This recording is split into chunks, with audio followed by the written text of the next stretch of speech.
vamos ver o registro sobre o registro número 8, que trata do princípio da independência jurídica do registrador. Começamos então pelo item número 49. Diante de um confronto possível entre teses e práticas opostas entre si, quais sejam? Primeira, do chamado déficit privatístico. Aquilo que nós já dissemos na aula anterior, ou seja, é uma autonomia que recusa as fiscalizações sobre o registro público. É aquela velha ideia que o doutor Ademar Ferranelli ouviu falar muito lá por volta da Constituinte e logo depois da Constituinte. Hoje somos empresários. Lembra-se dessa frase famosa, que causou muitos embaraços na vida jurídica e política dos registros.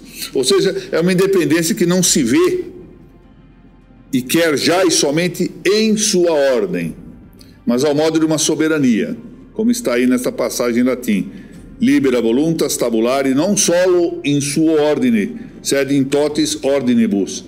Mais ou menos, mandemos esse recado lá para o Rio Mundaú, mais ou menos quem não quer cumprir decisões nos processos de dúvida, se não concordar com a sentença do juiz que a profere. Ou seja, já não é uma independência em sua própria ordem, mas já é o controle da ordem posterior, ficar acima até da ordem superior. Já a independência do registrador não pode ter esse déficit privatístico, a ponto de dizer só obedeço se concordar. Não é bem isto. Quer dizer apenas que no momento em que está entregue a ele, registrador, a tarefa de alguma qualificação, nesse momento ele é independente. Como um juiz também. O doutor Ricardo Scaff, que eu penso nunca terá uma sentença reformada, ou se o terá, assim será por erro da corte, que pode errar também. Não é? Ele, no momento que ele decide com inteira liberdade, com inteira independência. Mas pode cair na minha Câmara e eu não ter o mesmo brilho e autoridade e reformar a sentença dele. Ele não terá ofendido a liberdade, porque a independência dele é in sua ordine, ou seja, em sua própria ordem. Em lado oposto está a interferência de fato hierárquica sobre as atividades registrárias. Volto a dizer, não é uma interferência juridicamente hierárquica, não há vínculo de hierarquia no sistema brasileiro entre os registros e uma autoridade superior. Mas, de fato, pode, e de vez em quando tem havido isto, intervenções fáticas, ou seja, que se comportam como se houver uma hierarquia. A legislação brasileira, diante desse conflito possível, salvou a honra do aforismo virtus in medio est, ou seja, a virtude está no médio. Entendamos bem isto. Primeiro, esse aforismo apenas diz respeito aos hábitos de natureza moral, não diz respeito aos hábitos intelectuais. Ou seja, a virtude não pode estar no médio intelectual, tal que 2 mais 2 equivalente a 4, ou 2 mais 2 equivalente a 6, nós fiquemos com o médio 2 mais 2 equivalente a 5. Não é isto. O que se quer dizer com essa expressão in medio est virtus significa que no médio das virtudes, do âmbito do objeto da virtude moral, entre a deficiência e o excesso, o adequado é o médio. E não é o médio mera adição e divisão por 2, não é isto. É um médio superior, está superior em termos de constituição à falta da virtude e ao excesso nessas virtudes. De maneira que a legislação brasileira andou bem, admitindo alguma sorte de atuação normativa no plano das funções técnicas dos registradores. Notem bem, insisto muito nisso, no plano das funções técnicas, das quais trataremos em seguida. Não há, contudo, esse é um ponto a indicar, uma tipologia ou um figurino geral e abstrato que viabilize na indefinida multiplicidade de circunstâncias sociais. Os senhores sabem como é isso? Circunstâncias sociais têm praticamente indeterminadas, quase infinitas modificações reais. E é impossível fixar regras bastantes para contemplar a inteireza das necessidades concretas para a boa prestação das atividades registrais. Nós temos aqui 3 registradores. E eles sabem, na atividade do dia a dia, que seria impossível regrar tudo que o cartório tem de fazer. Sempre haverá uma novidade. A cada dia, doutor Ademar, suspeito que haverá situações inusitadas que demandem uma regulação ad hoc, ou seja, para o caso. Portanto, não imaginemos ser possível uma tipologia, uma tipificação abstrata e geral para abranger todos os possíveis fatos contingentes ulteriores. Isso é impraticável. Isso é mais agudo em países, tal o caso do Brasil, de larga extensão territorial e variedade muito acentuada em suas condições regionais. Já hoje não basta falar nos dois Brasis de Jacques Lambert. No meu tempo de estudante era frequente a leitura desse livro do Jacques Lambert, que hoje só se acha em sebo e com dificuldade. Ele falava dos dois Brasis. Um tema explorado por vários autores, há até mesmo na rede social. O desembargador-presidente do Tribunal de Justiça do Maranhão, o desembargador Cleones, querido amigo, mandou-me até um vídeo deste grande autor brasileiro, que foi o Ariano Suassuna, falando mencionando uma passagem de Machado de Assis, com a diferença entre o país oficial e o país legal. E o grande autor brasileiro a tratar desse assunto já me referi a ele, foi Francisco José de Oliveira Viana, especialmente no livro Instituições Políticas Brasileiras, que é um livro de leitura obrigatória. Esse livro, para quem queira conhecer um tanto do direito público, e isso interessa para os registros públicos, é livro de leitura obrigatória, Instituições Políticas Brasileiras, do Francisco José de Oliveira Viana. E Oliveira Viana, logo ao início, acho que o segundo ou terceiro capítulo do tomo segundo desta sua obra, faz uma referência interessante a uma passagem de Joaquim Nabuco, este outro grande pensador brasileiro. Nabuco escreveu um livro que é uma biografia de um ditador chileno chamado Balmaceda. E nesse livro, eu até digo, nas primeiras páginas desse livro, na minha edição, na página 15, eu sempre guardei, dada a importância da passagem. Joaquim Nabuco cria uma expressão que é chamada política silogística. Política silogística que mostra bem essa diferença entre um país legal e um país real. E o que é a política silogística? Dizer, olha, a política silogística é uma arte de pura construção no vácuo, diz ele, é no vácuo. Então ele diz assim, a base são as teses e não os fatos. O material, ideias e não homens. A situação, o mundo e não o país. Os habitantes, o das gerações futuras e não das gerações atuais. Ou seja, uma arte de construir no vácuo. Aquilo que terminou sendo o grande problema da República Brasileira, que está em crise desde 15 de novembro de 1889, porque a legislação é excessiva dentro de gabinetes, sem ver a realidade, sem atentar para a natureza das coisas. Então, a nossa realidade apresenta uma diferenciação muito grande. Daí a imensa dificuldade que foi, até agora, tentar fazermos uma normativa mínima. O doutor Ademar trabalhou muitíssimo nisso também, sabe disso. Dificuldade de criar, efetivamente, uma regulativa nacional de caráter mínimo. Este quadro facto da situação brasileira justifica a norma do inciso 14 do artigo 30 da Lei 8.935, de 1994. Que dispõe ser dever dos notários e registradores o de, abro aspas aqui, observar as normas técnicas estabelecidas pelo juízo competente. Notem bem, essa é a única previsão de competência legiferante, lato sensu, atribuída ao Poder Judiciário em matéria dos registros. Elaboração de normas técnicas. Deixou-se, pois, sob a competência do Judiciário e de um judiciário também regional, notem bem, a edição de normas técnicas para a atuação dos registradores públicos. É assim que, certo, embora a expressão juízo competente, que está na lei, não exclua as diversas instâncias administrativas judiciárias sobrepostas, que eu me refiro, Corregedoria Nacional de Justiça, as Corregedorias Gerais de Justiça dos Estados e do Distrito Federal, e as corregedorias permanentes, designação que não é unitária no Brasil. Em alguns casos, o que aqui no Estado de São Paulo se exerce pelo corregedor permanente é exercido pelo diretor do fórum, em alguns estados. Parece que a previsão legal em exame, com essa expressa alusão ao juízo competente, tende a reconhecer a necessidade singular e muito concreta da atuação registrária, prestigiando a atividade prudencial dos juízes do lugar dos cartórios. Ou seja, ao se falar em juízo competente, eu não quero excluir a competência legislativa superior da Corregedoria Nacional, do próprio Conselho Nacional, da Corregedoria Geral ou das Corregedorias Gerais, mas quero marcar a circunstância de que a lei parece reconhecer essa situação do país legal e atribuir ao corregedor permanente uma certa aferição mais próxima dos fatos.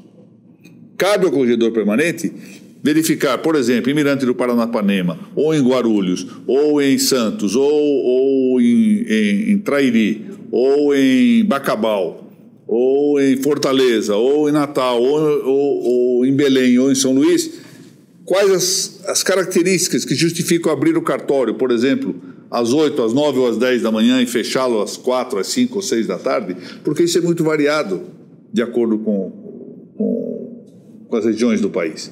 Por isso parece-me que a própria lei tende a grifar a preferência, não é exclusividade, já disse que há competência concorrente dos demais órgãos correcionais, mas a preferência dos juízes corregedores permanentes na fixação destas normas. Aqui em São Paulo isso foi típico. Durante muitos anos nós reconhecemos uma certa predileção pela normativa editada pelas duas varas de registros públicos. Só depois, em caráter subsidiário, é que atuava a Corregedoria Geral. Essa subsidiariedade foi perdendo espaço. Ou seja, os órgãos maiores não devem fazer nem deixar de fazer, devem ajudar a fazer. Se os órgãos menores, locais, têm condições de disciplinar adequadamente, não há muito sentido as Corregedorias Gerais e a Corregedoria Nacional assumirem o papel que está melhor entregue àqueles que têm mais conhecimento dos fatos, têm mais proximidade, mais cercania com a realidade cuja regulação se pretende.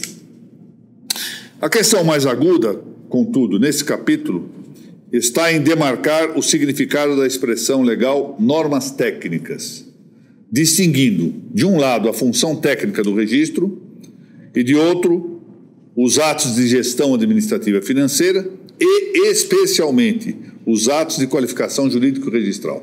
Aqui está, portanto, o conjunto das três atividades típicas, por assim dizer, da atividade registral no Brasil, tal como estatui ou prevê o figurino legal. Exercem funções técnicas, exercem funções gerenciais e exercem funções de qualificação jurídica. Três coisas distintas e que, portanto, merecem três configurações jurídicas e normativas diferenciadas.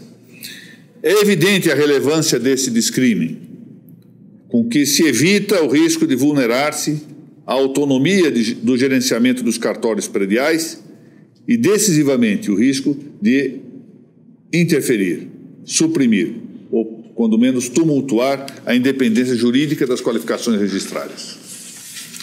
De saída, convém estabelecer o ponto fundamental em que se especializam dentro deste gênero do saber prático. Lembrem-se que ao lado do saber especulativo há esse saber prático. Primeiro, a função técnico-registral e a função jurídico-registral ou de qualificação. É realmente fundamental essa distinção. A natureza técnica ou poética, eu já lhes falei da poiesis, de uma dada função, corresponde sempre a uma obra exterior, opus externum.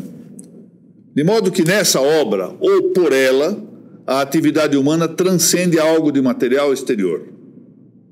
Por exemplo, uma editora faz um livro. Uma empresa comercial que produz caneta faz uma caneta. Outra que lida com copo faz copo. É uma obra exterior. Essa é a natureza técnica. Produz alguma coisa. Operatio transiens exteriorem materiam. Isto é, a produção, a poiesis grega ou factio latina, poiesis ou factio, significam a mesma coisa, um em grego, outro em latim. O fazer alguma coisa é uma atividade inteligente que modifica a matéria do mundo exterior ao homem. Queimar, cortar, pintar.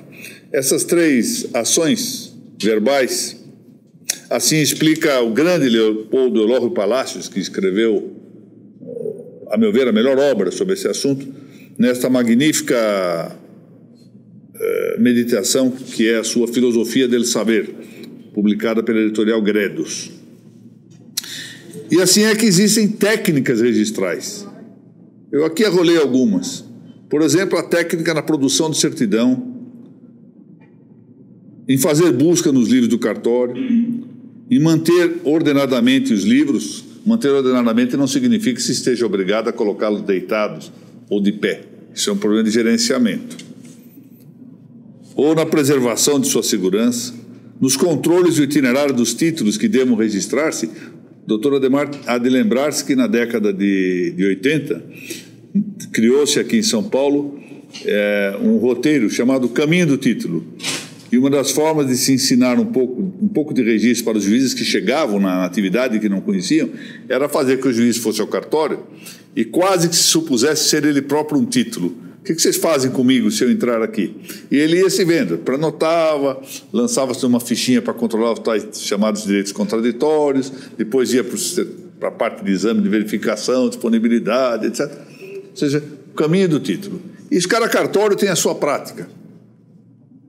Isso é um problema técnico. No modo como se lançam as inscrições, nas fórmulas e cautelas de asseguração contra a autenticidade dos instrumentos, nas formas de garantir as prioridades, então a formação de filas, ou a boa gestão das senhas, na indicação dos horários de atendimento aos usuários, ou então o horário de trabalho interno do cartório para conseguir organizar tudo adequadamente, ordenação das preferências, facilidade do atendimento, etc. Ou seja, há uma série de medidas de natureza técnica. Cada cartório tem essas próprias técnicas peculiares. Por exemplo, a registradora Mirela Brito, lá do Maranhão, gosta de colocar os livros deitados. É a preferência dela, prefere deixar os livros deitados. Outros poderiam colocar os livros de pé. O doutor Ademar talvez prefira assim. É técnica. Neste âmbito de funções técnicas produtivas, cabe a expedição de normas pelo juízo competente, visando a eficiência da prestação registral. Claro que essas normas devem ser contidas. Devem ser normas que efetivamente visem a um resultado de mais eficiência, de mais eficácia.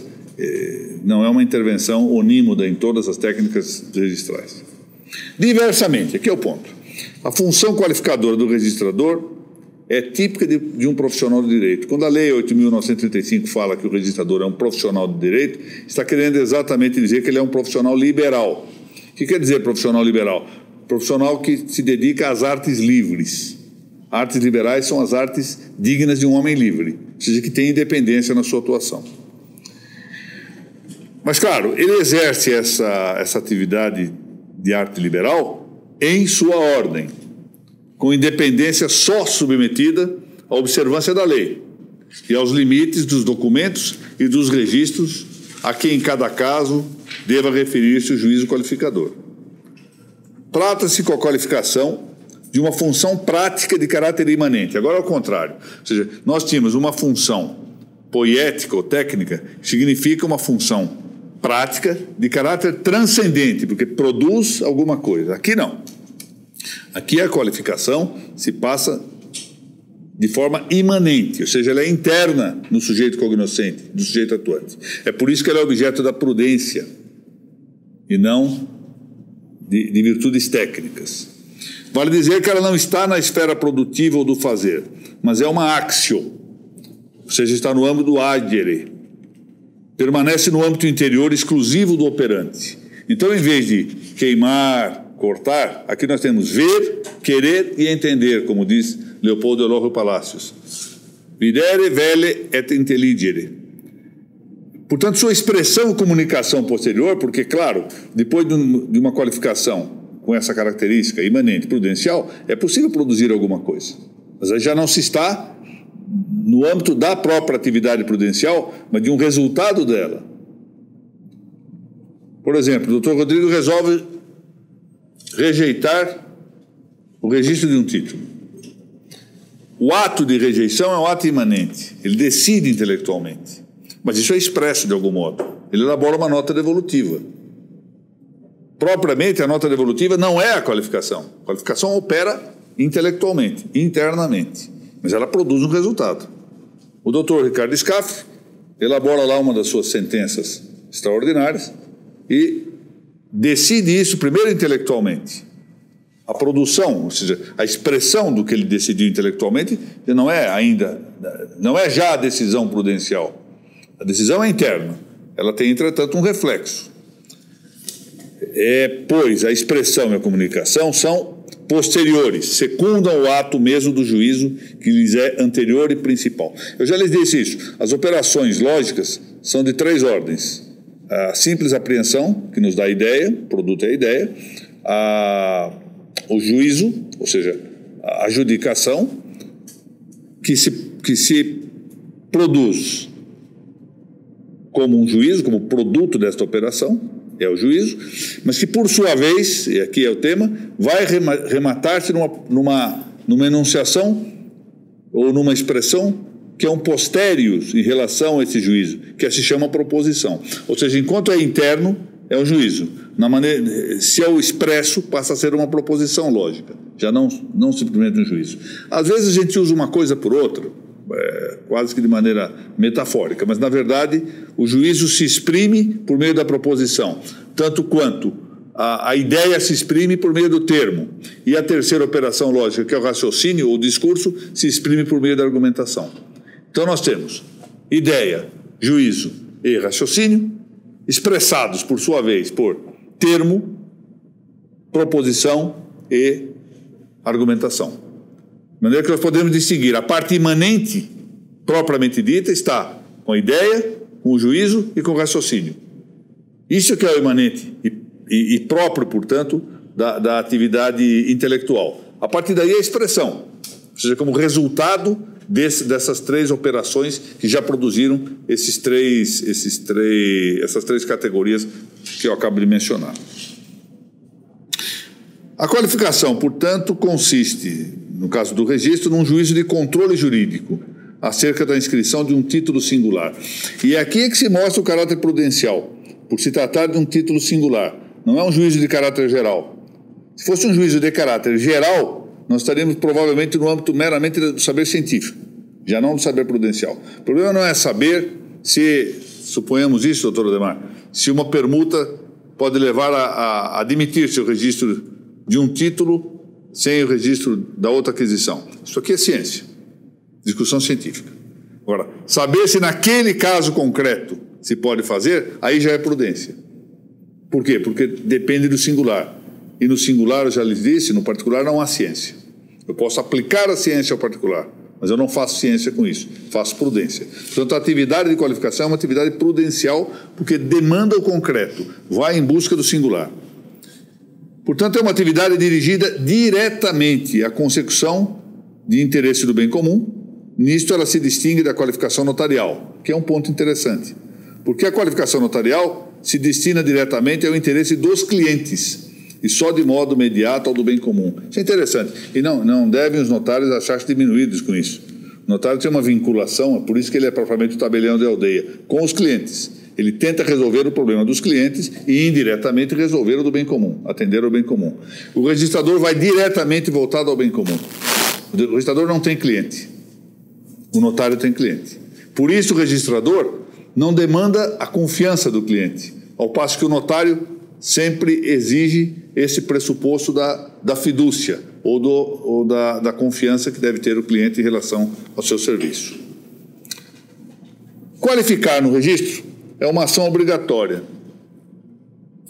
certo que fundamental para instituir a segurança jurídica. Não fosse a qualificação obrigatória, os registros terminariam por acolher títulos de qualquer modo. Ainda os viciosos. E é isso que parece dar-se alguma parte hoje com o registro civil das pessoas naturais, doutor Rodrigo e doutor Pedro. Ou seja, alguns opinam que a esse registro civil hoje podem aceder vontades de todo gênero e ilegalidades não importa qual caráter, basta que atendam ao autoproclamado direito à felicidade. E desde que isso corresponda ao volúvel capricho de quem pleiteie. Com certa impiedade, houve já quem dissesse, acuso-me, fui eu quem disse isso, que o registro civil se vem tornando uma espécie de degradado álbum de recordações. Nele cabe de tudo hoje. E exatamente por caber de tudo, não caberá nada mais de futuro.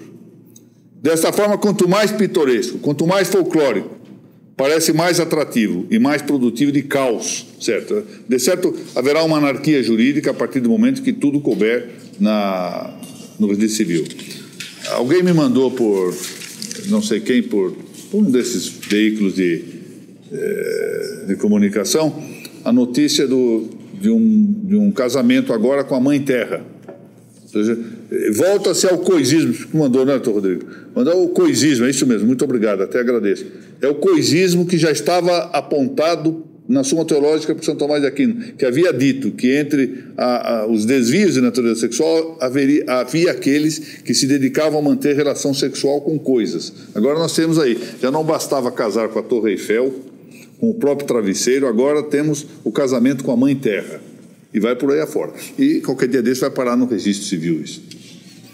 A doutora Fátima Ranaldo terá que comprar vários e vários prédios só para ter todos os livros necessários para acudir a essa volubilidade de vontades que queiram atingir esse hiperindividualista direito à felicidade. Bom, além de ser obrigatório, ou obrigatória a qualificação registral, ela também é uma ação pessoal.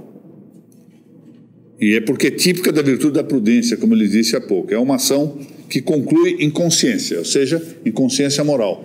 A consciência consiste nisso, falo da consciência moral. Temos que distinguir aqui. Consciência psicológica é a percepção que temos das nossas próprias atividades. Eu posso parar e pensar, bem, eu estou aqui lecionando, os senhores também podem parar, estamos numa aula, estamos anotando alguma coisa, estamos prestando atenção, concordando aqui e ali, divergindo aqui e ali, bom, temos consciência. E mesmo consciência de sensações físicas, estou com sede, não estou com sede, devo beber água, não devo beber água, etc. Essa é a consciência psicológica. Mas há uma consciência de natureza moral. A consciência de natureza moral é um juízo conclusivo de um argumento provável, um argumento dialético, pela qual consciência moral eu formo um juízo de uma ação a praticar ou a omitir, ou, se eu tiver, então, não uma consciência antecedente, mas uma consciência consequente, uma valoração de ato já praticado. É isso que antigamente se falava no chamado exame de consciência. O que era o exame de consciência? Verificar, à luz dos próprios critérios, se agir, se a minha vontade se comportou adequadamente ou não. Esse é o exame de consciência consequente, após a prática de um ato. Mas há também os atos de consciência antecedente. Devo agir? Como se diz em latim, agoné. Essa palavra agonia, que nós usamos com frequência, vem disso. Agoné, devo agir? Portanto, esse é o juízo de consciência moral. E a qualificação registral conclui, remata num juízo de consciência moral. Apanha um título, vem lá a premissa maior, uma premissa menor, às vezes desdobrada, na qual está a situação do título, e depois verifica e conclui se pode ou não registrar. E esse juízo é o juízo de consciência moral. Jurídica também, mas consciência moral. Que é o remate de todo o silogismo prático. De quem se faz responsável o registrador. Esse é o tema. É por isso que nós não podemos imaginar um sistema registral que não seja focado na figura de uma pessoa determinada. Porque não é possível exigir uma consciência moral de um órgão colegiado. Ou seja, a consciência moral deve partir exclusivamente, só pode existir em uma pessoa de natureza individual, física. Vale aqui tomar de empréstimo a conhecida expressão de meu grande amigo e muito autorizado em várias áreas, incluída do registro, o desembargador Luiz Paulo Allende Ribeiro, que diz: delegação não se delega. Exatamente nesse sentido. Ou seja, o juízo de qualificação como tal não é suscetível de delegação. Eu não posso delegar o juízo de qualificação.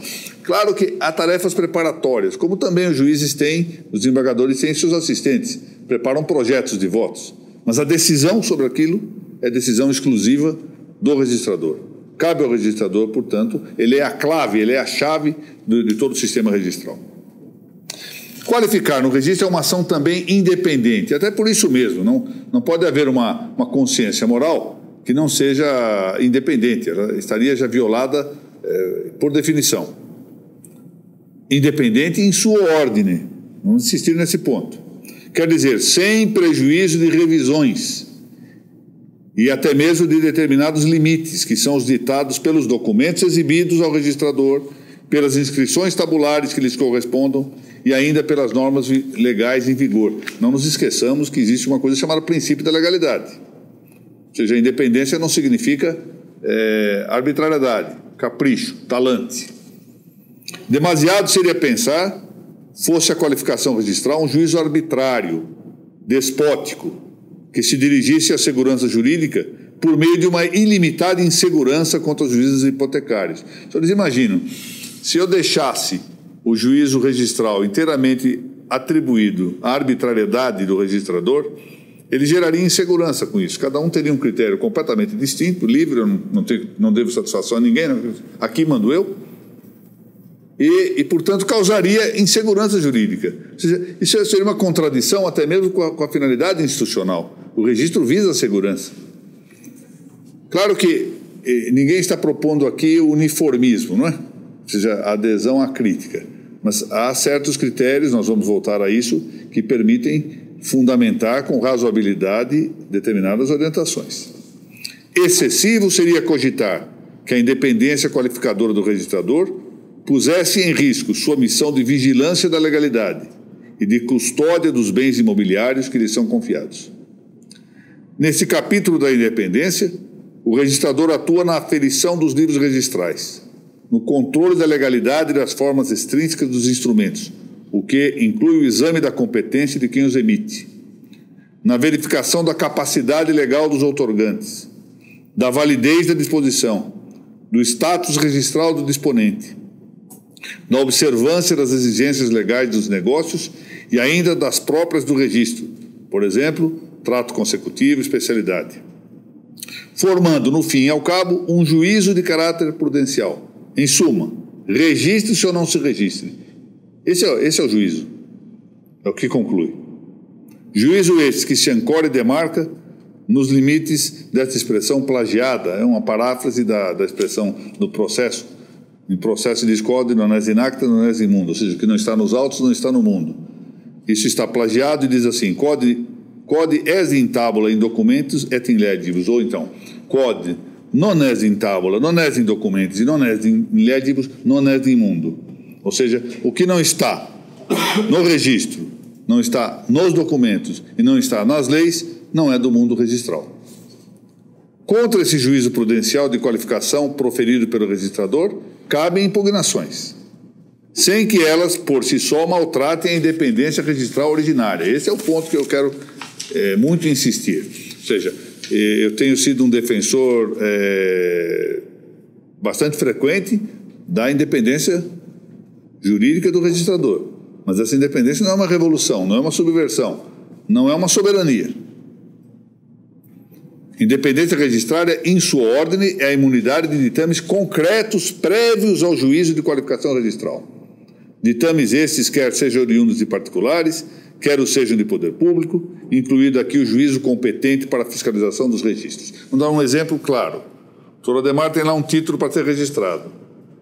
A independência dele deve ser exercitada do seguinte modo: ele vai decidir, sem ter que atender necessariamente a um pedido de um particular, sem ter que atender necessariamente a uma instrução ditada para o caso por um órgão de administração pública ou mesmo do judiciário. Ou seja, imaginemos lá na comarca de Guarulhos, o doutor Ricardo Scaff não tem competência para passar a mão no telefone, ligar para o registrador e dizer, registre esse título, ou não registre esse título, porque eu, em dúvida, no processo de dúvida, vou mandar registrar. Decida quando chegar a vez. Como, da mesma forma, ele não aceitaria que eu, da minha Câmara, telefonasse para ele e dissesse, doutor Ricardo, decida do seguinte modo a sentença aí, porque a minha Câmara decidirá desse modo. Decida, sim, de acordo com a sua consciência, doutor. Eu aqui decidirei de outro modo. Isso é que é respeitar a independência. É não dizer previamente o que alguém decida a respeito de um caso. Não significa que não se possa rever isto. Ou seja, que chegando a sentença do doutor Ricardo na minha Câmara, eu decida de outro modo. Ou que chegando uma decisão do doutor Adhemar nas mãos da doutora Tânia Wali, ela decida de outro modo. Ela exercitará a independência dela da mesma forma como o doutor Adhemar teve a oportunidade de exercitar a dele. O que não se admite é que, previamente a essa decisão, já se deu uma ordem para que ela tenda num determinado sentido.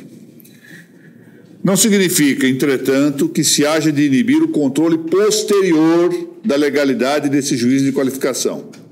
O que se pode obter mediante processos administrativos, por exemplo, os de dúvida registral, e pedidos comuns, também ditos de providência.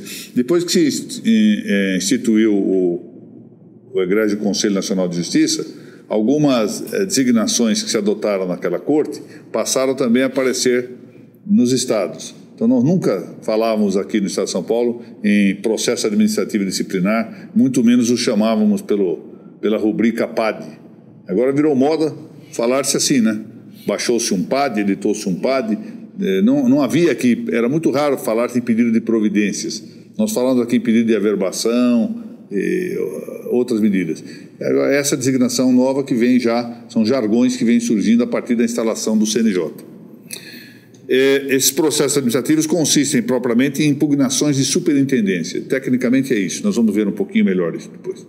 Ou por meio de processos jurisdicionais, ou seja, nada impede a impetração de mandado de segurança, demandas de obrigação de fazer, pedidos de retificação, etc.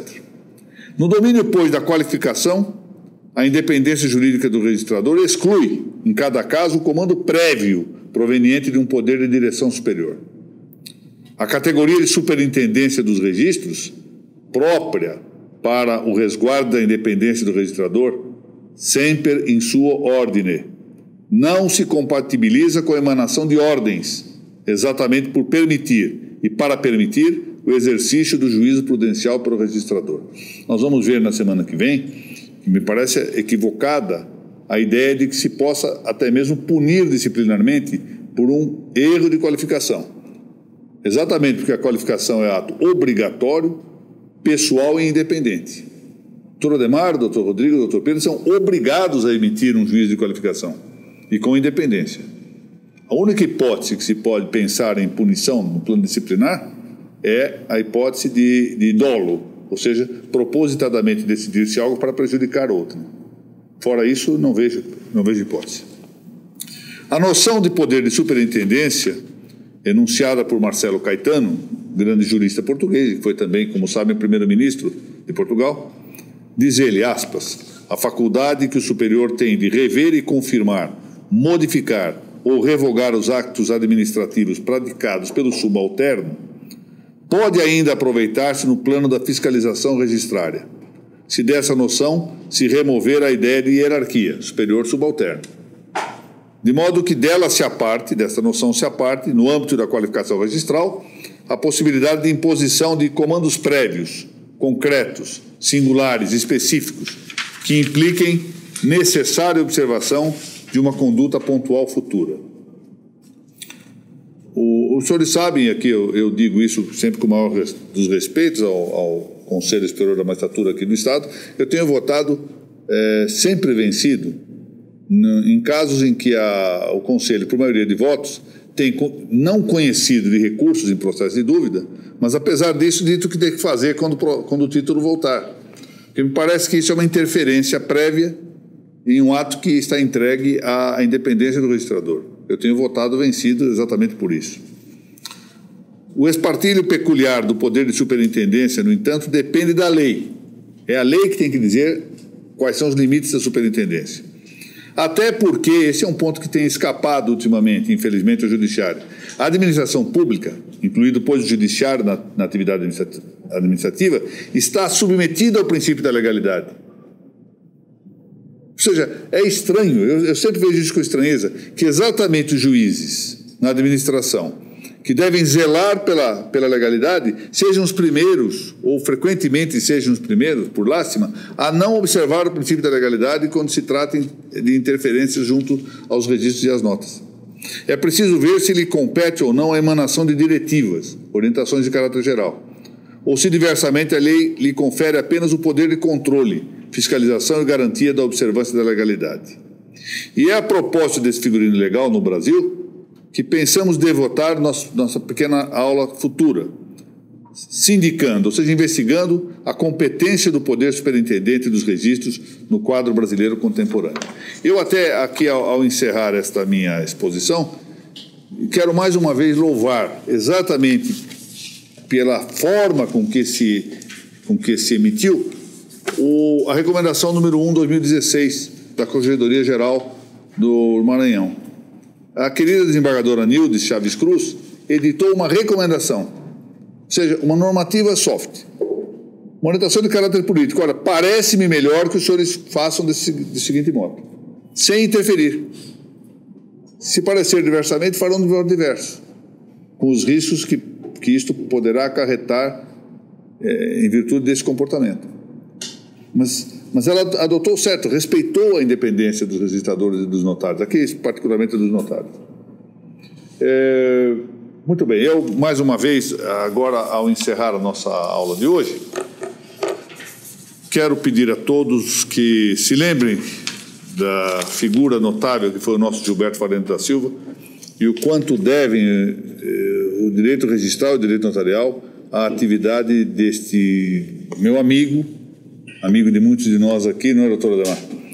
Alguém que, ao tempo da implantação da Lei 6.015, praticamente escavou com as próprias mãos o terreno selvático sobre o qual esta lei deveria aplicar-se.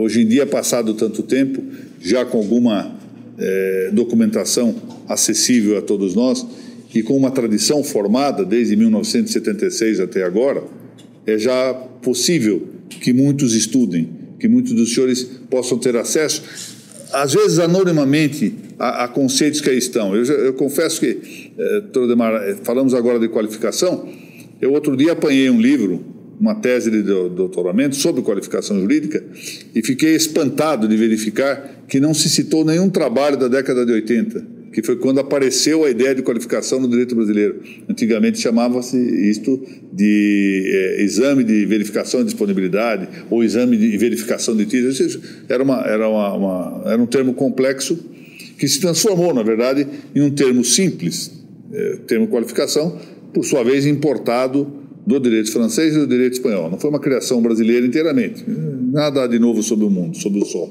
Mas a verdade é que não se fala mais dessa origem da década de 80.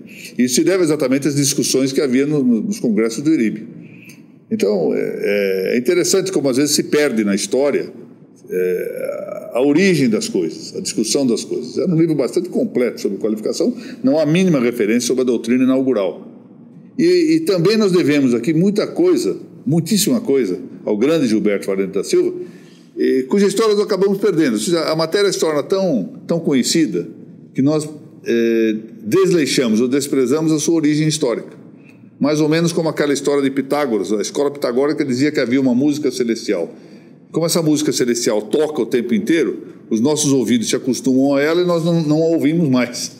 Mais ou menos isso que se passa. Então, quero, no momento de tornar a agradecer ao doutor Francisco Raimundo, à Uniregistral, a todos os aqui presentes, e também aqueles que nos assistem amplamente pela via eletrônica e que são motivo de muita honra, alegria e efetivamente satisfação minha, desejar a todos um bom resto de semana e que nos reunamos aqui, se Deus permitir, na semana que vem. Muito obrigado.